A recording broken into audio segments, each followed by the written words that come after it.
An Boc y mus.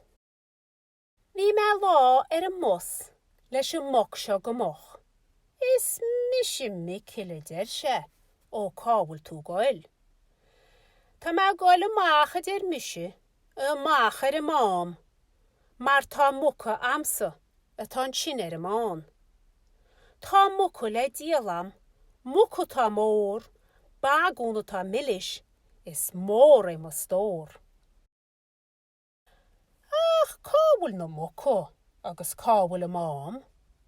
Nó cábhail na muca atá sin mán. Tá mar rud ag rá mucam, nó gáilán leis mó, bheith me sásta agus sonán, ag gichas a gáil. Más é sin a cás, me héin leis moc. Ná bac leis mó agus ná bac leis mus. Bheith lón mór an sin im agus rán, bagúna tá blasta, nach muide bheith sách. Tá me sásta mus, a boc go teán. Níl bóam ná muca le gáil amach mám.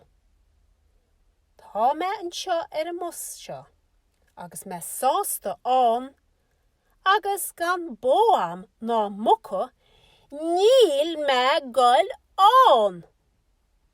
Is ní smid ón mert as sin amach.